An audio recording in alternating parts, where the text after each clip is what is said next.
Is it too late for you to invest in Marvel cards? In this video, I'm going to break it down.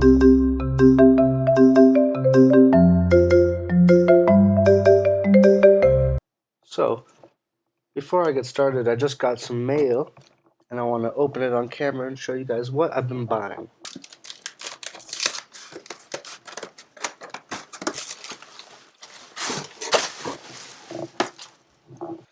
Okay, so as most of you guys know, collectibles at large are going through a massive spike right now. They're all jumping up in price pretty much all across the board, whether it be Pokemon, sports cards, Dragon Ball Z, and now it's bled down into Marvel cards.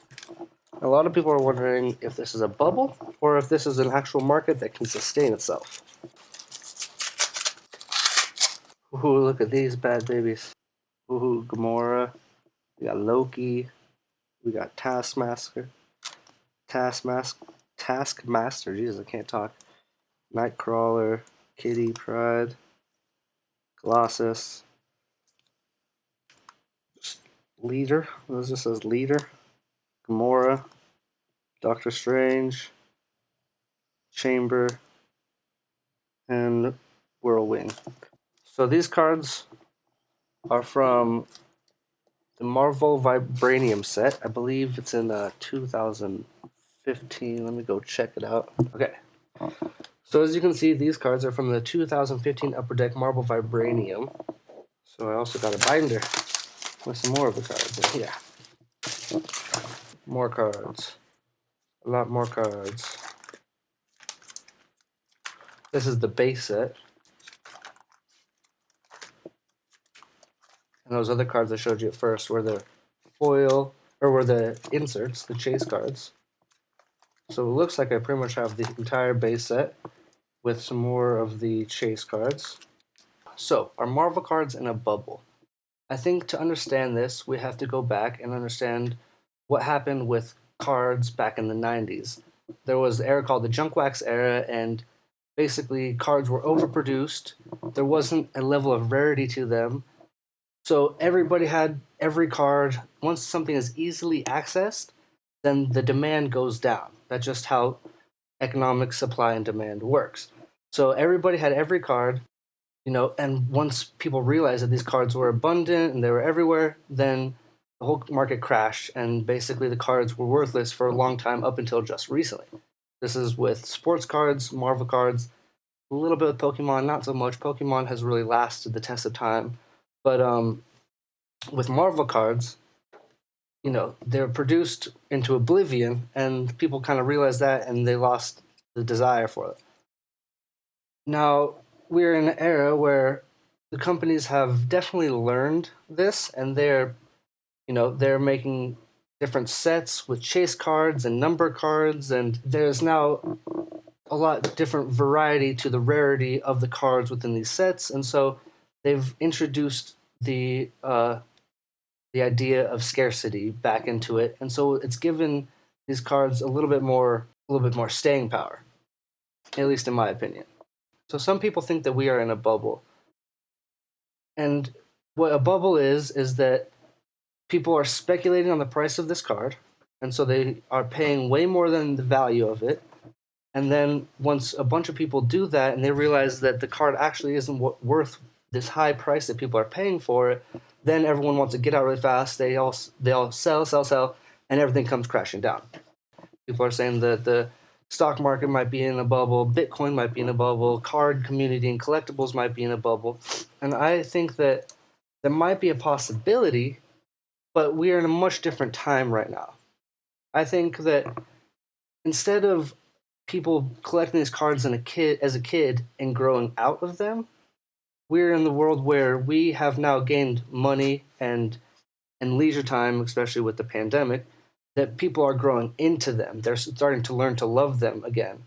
And in this day and age, we have the access to the internet, we have the access to information, so we can research the cards, we can figure out the rarity of the cards, we can figure out the desirability of the cards, how much they're selling.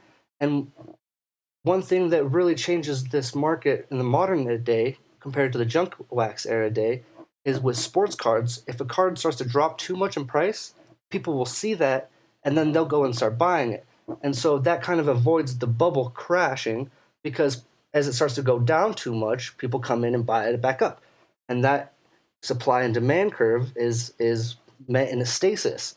And so that's what we have to have, is the supply and the demand curve meet in a stasis in order for us to avoid a bubble. Sports cards, Pokemon, and even Marvel to a degree, they had a built-in user base before this bubble occurred. And so even if prices come back down, there is a level of demand for these cards, because with Marvel, in the early 90s, they weren't very rare up until about 96. And then as it gets older, they started to really learn about rarity, desirability, and they made, the cards rarer, and they actually were able to create a market for these cards. And now the modern day Upper Deck Marvel cards, I think it's like the 2020, I think, no, maybe it's the 2021. It's 2020, 2021. I'll have to do the research, but they're going for like $250 a pack. And so it's not easy to get, but what that does is it makes sure that the people that want it. They're not just fucking around. And when these cards are rare, and they cost money, people aren't just going to throw them away or treat them poorly or sell them for cheap. They're going to take care of them, appreciate them, hold on to them. And so it creates this sustainability within the market. Now, we might be seeing people jumping in, throwing in money, speculating on prices, driving prices up to a point where it's unsustainable, and then they might come back down. But even if that's the case, I think what's happening is it's introducing tons and tons of people to the market. Me personally, I didn't know about these cards until about a couple months ago. And I have been dealing heavily in the Pokemon market, and I've been spending hours upon hours researching rarity, desirability, pop reports, scarcity, all these things. And with collectors, they say that what makes a collectible the most desirable is age, rarity, and popularity. If you can hit those three things, your collectible is usually in a good spot. So with popularity, I think that these cards are highly undervalued. We have Pokemon cards which are selling for hundreds of thousands of dollars. And in my opinion, this is just my opinion, but I think Batman, I think Superman, I think Spider-Man, I think they're way more popular than Pikachu or Charizard. That's just my opinion. People will probably not like that I say that, but I think they are much more popular. I think my grandma, my mom, they all know who Superman is. They all know who Batman is. Not everyone going up into my grandma's generation knows who Pikachu is, knows who Charizard is. I think that Marvel characters are just as popular as Pokemon, if not more popular. So I think they cover the popularity end. But these cards, they're not known about as much as Pokemon, so they're a lot cheaper. And I think that means that they're at their bottom. They're not going to get any cheaper than they are right now. So if you want to invest, well, it depends on what set you're looking at, obviously. If you're looking at the 1990s Marvel Impel set, I think that's highly overvalued. And this is what it comes down to, is what is your risk tolerance? How fast can you get something back from PSA?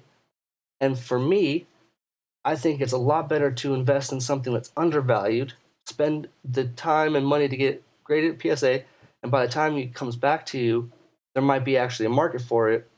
And who knows, you might hit big on one of the cards. And I think that's better than jumping in on something that's already popular, and then potentially you're buying at the top and then right after it crashes. So I try to go for undervalued and ride the wave up instead of hitting something at the top and riding the wave down. Basic trading strategy: buy low, sell high. I mean, it sounds obvious, but how do you do that? I think you look for things that fundamentally are similar to other things, but are a lot cheaper.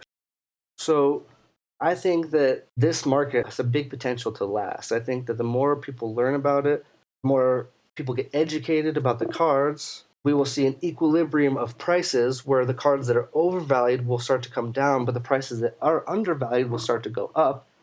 It could be a couple of years, but I think that as more people become educated about these cards, and as Marvel continues to pump out movies, and the demand and desirability for these characters increases, the sky's the limits for these cards. I mean, I think that there's a major opportunity here if these markets last. So are the 90s Impel worth it? Should you buy them? I think if you have a lot of money and you could get them graded really quickly and you can get them back really quickly, maybe it's smart to hit that hype right now. But I think that the hype will not last. It's not going to be right away, but over time, people are going to realize that these cards are very abundant. There's actually going to become a lot in the PSA population of them, even tens. And while there's a lot there, if you look at other cards, the population is very low. A lot of these Marvel cards have had no cards graded, virtually none graded at all. And so you get a premium on cards with low population. So if that's the case, then why not find cards that haven't been graded at all and go for those? And one thing we have to think about is that PSA has just increased their prices. It's going to increase the barrier to entry. It's going to make it harder for people to grade their cards. It might lower the time it takes for cards to return.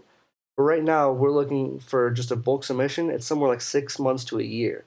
And so if you're grading cards 6 months to a year, you don't know what the market's going to look like when they return. Hopefully, it keeps going, but they could crash. So you want to try to get these cards in and out as fast as possible.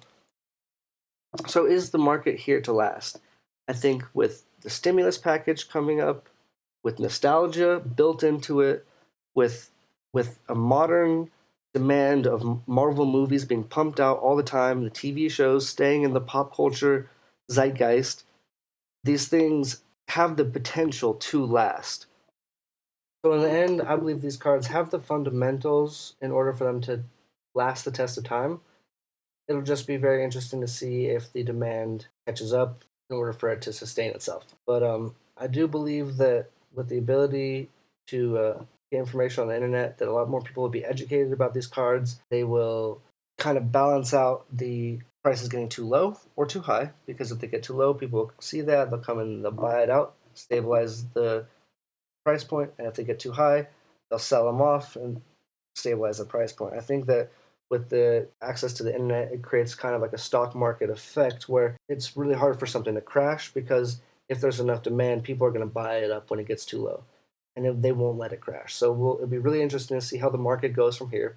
I truly believe that these are undervalued and they could potentially be a very good investment in the future. Who knows if it's a year or 2 year until these other cards start to pop off, but I really do believe they have the fundamentals to last the test of time. I'm going to invest in them. I'm curious to hear what you think. Do you think these Marvel cards are a good investment? Do you think that it's smart to look outside the box and look for less popular cards or older cards or newer cards? What do you think? I'm curious to hear what you think, and drop a comment down below, leave a like. Thank you guys so much. Y'all have a good one. I appreciate you.